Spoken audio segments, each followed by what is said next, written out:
오늘 말씀을 준비하면서 또 지금 세계적으로 정세를 보고 또 대한민국에 또 일어나는 모든 정치, 경제, 문화 그런 모든 면들을 바라보면서 오늘 구약의 이스라엘 백성들을 생각해 보지 않을 수 없었던 것 같습니다. 분명히 주전 740년에는 하나님께서 이사야라는 선지자를 부르셔서 하나님의 선택되어진 백성들로 하여금 아수르의 공격이 올 것이니 너희는 반드시 하나님 편에 돌아서야 됨을 계속적으로 말씀을 하고 있습니다. 그러나 그 선지자의 말씀을 들었음에도 불구하고 그들은 그 말씀을 듣지 않습니다. 즉 하나님께로 돌아오지 않습니다. 그로 인해서 주전 722년에 아수르에 의해서 북이스라엘은 멸망을 당하게 되죠. 분명히 그 북이스라엘의 하나님의 사람들은 지속적으로 보낸 선지자들의 말을 들었어야 되는 하나님의 사람들입니다. 또 이 북이스라엘이 아수르의 멸망당함을 보고 남유다 하나님의 사람들 또한도 하나님께로 돌아와야만 했습니다. 그러나 돌아오지 않는 그들을 향하여서 예레미야 선지자를 통해서 계속적으로 말씀하실 때에 너희는 하나님께로 돌아와라, 예배를 회복하고 하나님과의 관계를 회복해야 됨을 지속적으로 말씀을 합니다. 그래서 예레미야 29장 18절로 19절의 말씀을 보게 되면 하나님의 선민으로 하여금 하나님께로 돌아오기 위해서 칼과 기근과 전염병을 사용하시고 또 수시로 하나님의 선지자들을 보내셔서 끊임없이 하나님께로 돌아올 것을 재촉하지만 그 누구도 하나님께로 돌아오지 않는 것을 보게 됩니다. 그 결과로 609년에 그들 또한도 세 차례에 걸쳐서 바벨론의 포로 생활을 하게 되죠.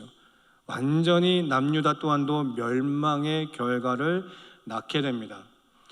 이 구약의 사건을 보면서 오늘 우리가 살고 있는 현 시대 또한도 이 구약에서 말씀하시는 이 말씀이 결코 구약에서 끝난 것이 아닌 오늘을 살고 있는 우리들에게 또한도 동일하게 말씀하시며 하나님의 사람이 하나님 편에 돌아오게 하시기 위한 경고의 메시지가 아닌가 싶습니다. 특별히 우리가 잘 알고 있는 것처럼 누구나 할 것 없이 겪었던 3년의 코로나 전염병은 사실상 아직까지 끝나지는 않았습니다. 이처럼 전염병의 위험과 또 그로 인한 경제적 기근은 세계적인 기근을 불러일으킬 뿐 아니라 우리 대한민국 내에서도 여러분의 삶의 현장에서도 그와 같은 기근의 어려움의 삶을 살아내고 있습니다. 그뿐만 아니라 중동 지역의 전쟁 발발 직전에 있는 이 위기는 정녕 하나님께서 구약에서 약속하시고 말씀하셨던 것처럼 하나님의 사람을 부르실 때 사용하시는 방법과 동일한 방법을 사용하고 있다라는 겁니다.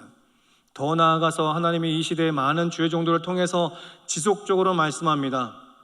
하나님의 사람은 하나님의 말씀을 들어야 되며 하나님의 사람은 하나님 앞에 나와 예배를 드려야 된다고. 그러나 지금 또한도 구약 시대의 그 선민, 그 이스라엘 백성들과 다를 바 없이 하나님의 사람들이 자꾸 하나님을 멀리하고 있는 현실이기에 하나님은 전쟁과 기근과 전염병을 통해서 그리고 많은 수없는 선지자 주의 종들을 통해서 하나님께 돌아올 것을 경고하고 있다라는 겁니다. 그러나 그 부르심에 응하지 않는다면 결국은 아수르의 바벨론에 멸망했던 것처럼 우리 또한도 그와 같은 결과를 낳을 수밖에 없다라는 것 우리는 꼭 잊지 말아야 될 걸로 생각을 해봅니다. 더 나아가서 많은 학자들은 이야기를 합니다. 우리나라가 세계적으로 분단 국가 아니겠습니까? 북한과의 관계 또한도 더더욱 어려워지고 있어 어떤 결과가 나올 수 없다라는 것을 예고하고 있습니다. 이와 같은 상황 가운데에 현실의 우리의 삶은 경제적인 압박을 받고 있고 사람과의 관계 또한도 압박을 받고 있습니다. 정말 내 신앙을 지키는 것이 참으로 어려운 현실의 오늘을 살고 있는 것 같습니다. 이와 같은 시대 가운데 있어서 오늘 본문의 말씀을 통해서 다시 한번 우리네 신앙도 점검하고 마지막 때 그 주님의 부르심에 응할 수 있는 우리 귀한 화강의 성도 될 수 있기를 축원합니다. 오늘 함께 나눈 이 에스겔서의 시대적 상황을 잠시 우리가 살펴보게 되면 에스겔 또한도 앞서서 말씀드렸던 것처럼 바벨론의 세 차례 포로 생활 가운데에 두 번째 주전 597년에 당시 남유다 19번째 왕이었던 여호야긴이라는 왕과 함께 에스겔 선지자도 포로로 붙잡혀 가게 됩니다. 그로부터 5년이 지나 593년에 하나님께서는 여호와께서 강하게 하신다라는 이름의 뜻을 가진 에스겔이라는 선지자를 하나님의 일꾼으로서 부르시죠. 그리고 571년 약 22년이라는 시간 동안에 선지자 에스겔은 바벨론이라는 지역에서 포로 생활 가운데 있어서 환난 가운데 핍박 가운데에 하나님의 말씀을 그럼에도 어렵지만 그 신앙을 지켜내는 남은 자들을 위해서 말씀을 증거하고 있다라는 겁니다. 이처럼 앞서서 제가 서두에서 이야기했던 것처럼 세계적으로 많이 힘들고 경제적으로 힘들지만 또 우리네 삶이 참으로 버거운 삶을 살고 있는 그 현실 가운데 있어서도 하나님의 그 신앙을 지키는 여러분들에게 오늘 동일한 말씀을 주시는 줄 믿습니다. 이제 이 본문 에스겔서 가운데의 34장은 그 남아있는 하나님의 사람들에게 소망의 메시지를 주면서 먼저 너희가 바벨론의 포로 생활을 하게 된 원인을 먼저 이야기를 하고 그 원인을 제공한 자들에 대해서 심판을 말씀하시며 그 심판 이후에는 하나님 당신이 직접적으로 하나님의 사람들을 치리할 것에 대해서 말씀을 하고 있습니다. 그래서 먼저 34장 1절로 6절의 말씀을 보게 되면 그들이 왜 바벨론 땅 가운데 있어서 포로 생활을 하게 됐는지에 대한 원인을 그 제공한 사람들에 대해서 먼저 고발을 합니다. 그래서 2절과 4절에 또 6절의 말씀을 보게 되면 이렇게 말씀을 합니다.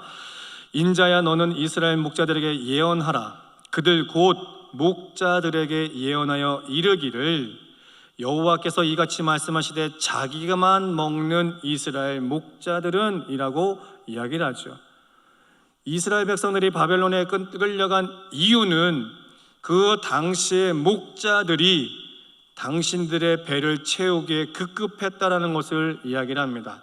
그리고 그 목자의 역할, 그 사역은 반드시 하나님이 맡겨주신 그 하나님의 선민을 치리함이 마땅한데 그 모든 사역을 잃어버린 것에 대해서 이야기를 하죠.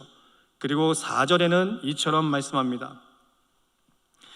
너희가 그 연약한 자를, 병든 자를, 상한 자를, 쫓기는 자를, 잃어버린 자를 찾지 않고 다만 그들에게 포악으로 다스렸다라고 이야기를 하죠. 분명히 목자는 하나님이 맡겨주신 그 양이라고 하는 하나님의 사람들을 하나님의 말씀으로 잘 치리해야 합니다.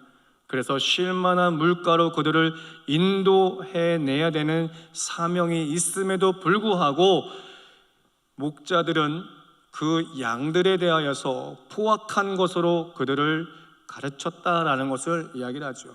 그래서 5절과 6절에는 그 결과로 인해서 그 많은 양들이 흩어지는 것으로 끝나는 것이 아니라 흩어진 양들을 모든 들짐승의 밥이 되게 했다라고 말씀을 합니다. 밥이 되게 할 뿐 아니라 그들을 더 이상 찾으려고 수고도 애씀도 없음에 대해서 6절은 고발하고 있다라는 겁니다. 이 말씀은 단순하게 목자되는 주의 종들에게만 제한된 것이 아니라 목자라고 하는 것을 대표성을 이야기를 하면서 당시의 이스라엘 백성 모두를 이야기를 하고 있는 겁니다. 목자되는 선지자들, 제사장들, 그들이 그들의 배를 채우기 위해서 권력과 손을 잡고 당신이 가지고 있는 누림에 잃지 않고자 그 주변의 크고 작은 그 권력들과 손을 잡아 맡겨주신 그 영혼들을 잃어버리고 있다는 것을 이야기를 합니다. 동시에 이스라엘 백성 모두가 하나님의 사람으로 하나님의 말씀을 듣고 순종해야함에도 불구하고 그들 또한도 주변에 많은 크고 작은 그 민족과 나라들이 섬기고 있는 우상들을 섬기고 있음에 대해서 고발을 하고 있다라는 겁니다. 이처럼 하나님의 등지고 있는 목자들과 이스라엘 백성들에 대해서 7절로 10절 말씀을 보게 되면 하나님은 그들로 하여금 심판을 말씀합니다. 특별히 10절의 말씀을 보게 되면 주 여호와께서 이같이 말씀하시되 내가 목자들을 대적하여 라고 말씀하시죠. 그리고 내 양떼를 그들의 손에서 찾으리라 라고 말씀합니다. 하나님이 직접적으로 그 주신 사명을 거두시겠다라는 것을 이야기를 합니다. 대적하겠다라는 건 칼과 창으로 그를 죽이고 해치겠다라는 것에 의미를 두는 것이 아니라 그들의 그 주신 사명을 이제는 거두겠다라는 거예요. 칼과 창으로 죽이는 것으로 끝나면 그것은 다행이겠지만 그에게 허락하신 사명을 거두겠다라는 것은 하나님이 이제 그를 거들떠보지도 않겠다라는 거예요. 거들떠보지도 않겠다라는 건 더 이상 그는 내 사람이 아니라는 거예요. 내 목자가 아니라는 거예요. 내 양이 아니라 내 성도가 아니다라는 것을 이야기를 합니다.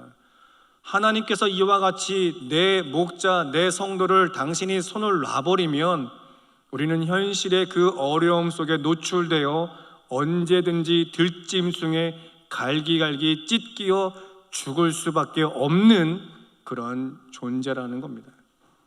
우리는 분명히 죄로 인해 죽었습니다. 하나님의 그 사랑이 우리 가운데 없으면 우리는 영원히 죽습니다. 그러나 그 하나님이 우리를 사랑하셔서 당신의 아들 예수를 이 땅에 보내주셨고 그분의 그 십자가의 죽으심으로 우리의 모든 죄를 대속해 주셨다는 것이죠.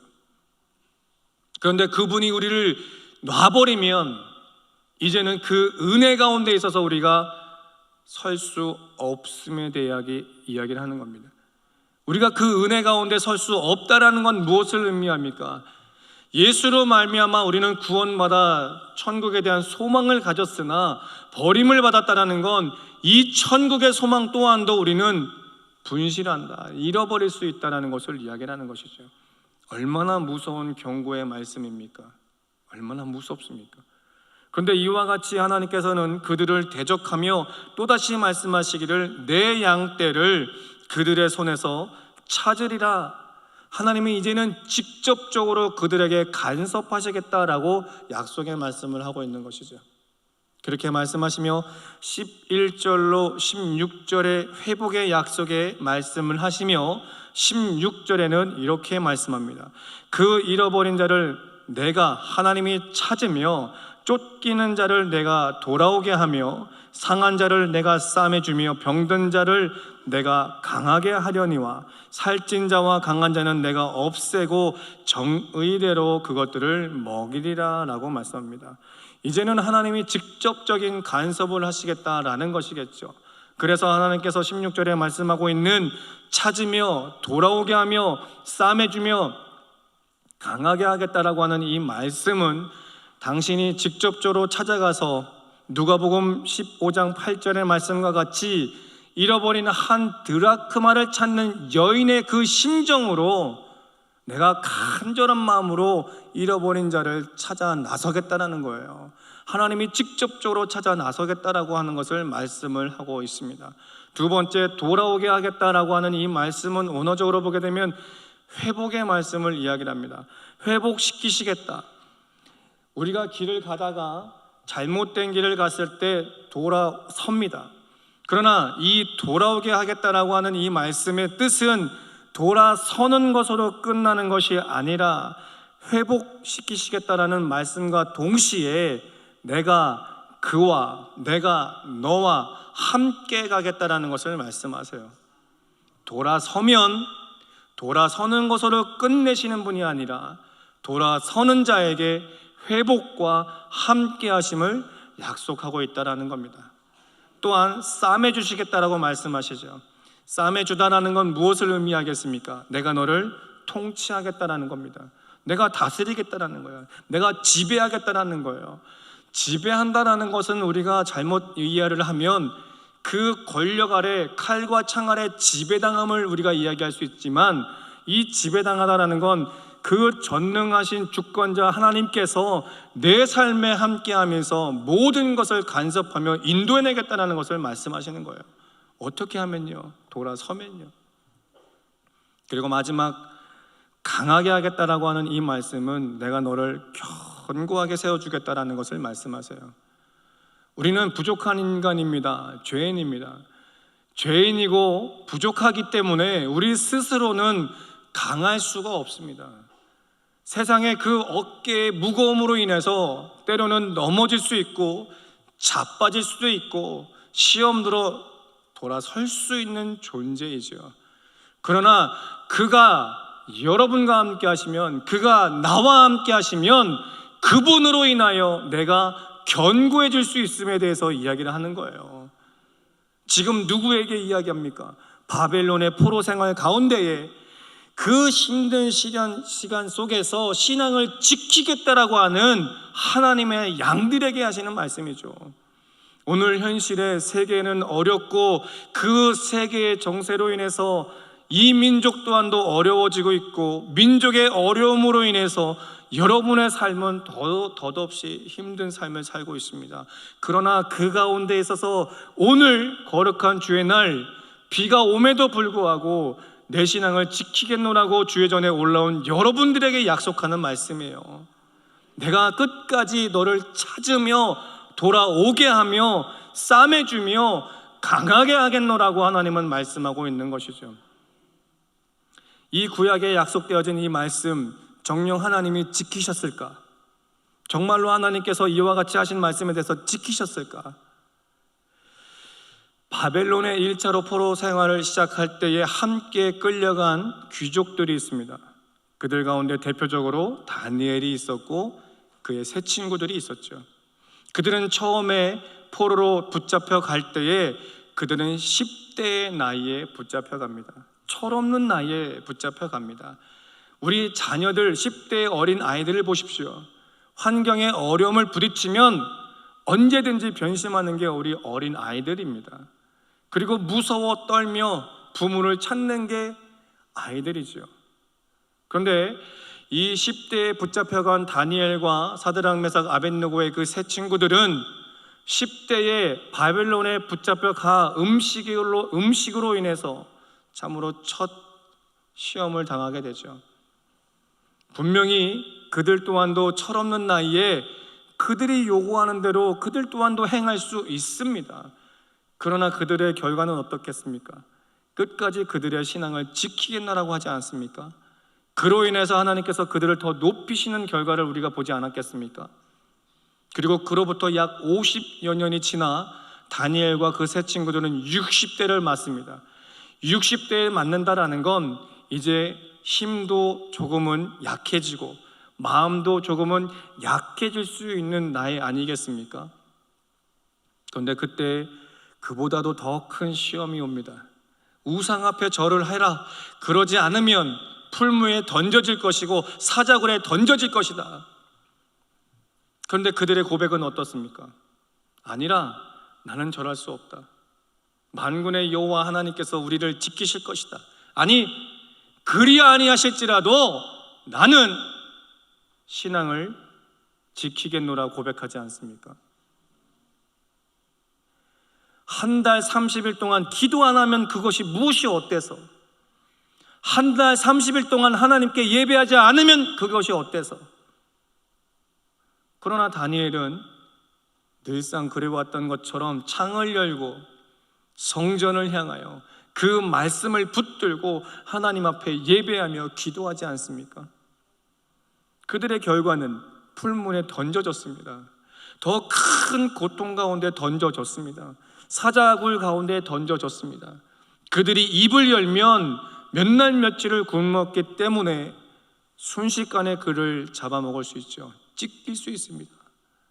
그러나 그들의 신앙을 지켰던 그들에게 오늘의 그 약속하셨던 것처럼 하나님은 그들을 찾으셨고 돌아오게 하셨고 싸매 주셨고 강하게 하셨다는 거죠. 그로 인해서 하나님은 그들을 더더욱 이방 땅에서 높이시는 결과를 우리는 너무나 잘 알고 있습니다. 사랑하는 성도 여러분, 이 말씀처럼 지금의 현실의 고통의 어려움에 있지만 그럼에도 불구하고 여러분이 믿는 그 하나님 끝까지 의지할 수 있는, 고백할 수 있는 우리 귀한 화강의 성도 될 수 있기를 축원합니다. 그러면 이 말씀이 구약에서 역사하시는 하나님으로 끝을 맺습니까? 그렇지 않죠. 우리가 함께 나눴던 본문 23절에는 이렇게 말씀합니다. 내가 한 목자를 그들 위에 세워 먹이게 하리니 그는 내 종 다윗이라. 그가 그들을 먹이고 그들의 목자가 될지라 라고 약속을 하고 있습니다. 그런데 이 23절에 소개가 되고 있는 내 종 다윗은 에스겔서가 소개되고 있는 그 시대 사람이 아니죠. 다윗은 그 이전 사람입니다. 한참 몇백 년 전 사람입니다. 그러면 이 말씀 무엇으로 의미할 수 있겠습니까? 분명 하나님은 구약의 바벨론 포로 생활에 있는 그 선민들에게, 남은 자들에게 이와 같은 축복을 하셨지만 그것으로 끝나는 것이 아니라 앞으로 다가오는 세대들에게 오늘 23절에 비전을 제시하고 있는 것입니다. 그래서 우리가 잘 알고 있는 것처럼 요한복음 5장 39절에 너희가 성경에서 영생을 얻는 줄 알고 성경을 연구하거니와 그 성경은 예수를 가리켜 증거한다, 기록한다 말씀을 하고 있습니다. 그렇다고 한다면 오늘 23절의 이 말씀은 장차 오실 예수에 대해서 말씀을 하고 있는 것이죠. 그래서 23절 시작할 때 내가 한 목자를 이라고 이야기를 합니다. 이 한 목자를 이라고 하는 히브리어 원어의 의미는 메시아를 가리켜 이야기를 하죠. 그리고 내 종 다윗이라고 하는 이 말씀의 원뜻은 장차 메시아의 다윗의 자손으로 오시는 메시아 예수를 가리켜 이야기를 하고 있는 것입니다. 그래서 마태복음 1장 1절엔 아브라함과 다윗의 자손 예수의 이야기라 말씀하지 않으시겠습니까? 그 예수님이 이 땅에 오신 목적이 무엇입니까? 누가복음 19장 10절에 인자가 온 것은 잃어버린 자를 찾아 구원에 이르게 하심이다 라고 말씀하시죠. 요한복음 3장 15절에 또한도 그를 믿는 자에게는 영생을 하나님은 약속을 하셨다라는 거예요. 이처럼 구원과 영생을 약속하신 예수는 단순하게 그를 믿음으로 말미암아 생을 마감할 때에 영원한 생명, 천국의 소망을 이야기하는 것만이 아니라 이처럼 구원과 영생을 약속하신 예수는 이 땅의 광야 같은 인생을 살아가는 하나님의 사람들에게 늘 함께 하실 것에 대해서 약속하고 있는 것이죠. 그래서 16절에 말씀하신 것처럼 그 약속의 예수는 여러분과 함께 하시며 어렵고 힘든 중에도 하나님의 사람을 찾아 돌아오게 하며 싸매 주시고 강하게 하신다라는 것을 약속해 말씀하고 있는 것입니다. 말씀을 정리합니다. 사랑하는 성도 여러분, 누구나 할 것 없이 지금 현 세대는 어렵다, 이보다도 더 어려운 시간이 없다라고 이야기를 합니다. 오죽하면 중학생, 청소년들 또한도 지금이 어렵고 힘든 시대라는 것 잘 알고 있습니다. 그러니 어른 되시는 우리 장년 되시는 성도분들의 삶은 얼마나 더 어렵고 피곤하고 힘들겠습니까? 그러나 우리가 잊지 말아야 될 것은 분명히 그 어렵고 힘든 중에도 당신들의 그 신앙을 지킨 다니엘과 그 세 친구를 하나님께서 끝까지 건져내시고 높이시며 구원에 이르게 하신 그 역사를 기억하여 오늘의 약속하신 메시아 예수를 끝까지 우리가 바라봐야 될 줄로 믿습니다. 그래서 히브리서 12장 2절에 말씀하신 것처럼 믿음의 주인 되시고 구원을 온전히 이루시는 예수를 바라보자 라고 말씀합니다. 예수를 바라볼 때에 그 바라보는 자녀되는 성도를 그 하나님은 가만히 지켜만 보지 않으세요.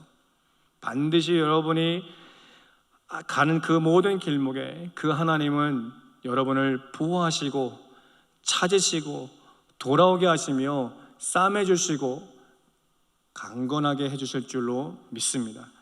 마지막으로 시편 33편 18절은 이렇게 말씀합니다. 우리 합독합니다. 시작.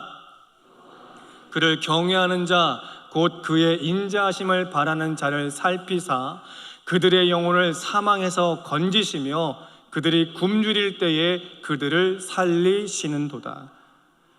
끝까지 그 여호와 하나님을 바라보는 우리 귀한 화강의 성도 될 수 있기를 예수 그리스도의 이름으로 축복합니다. 그 주님과 오늘 한 주도 승리하는 귀한 성도 되기를 다시 한번 예수 그리스도의 이름으로 축복합니다.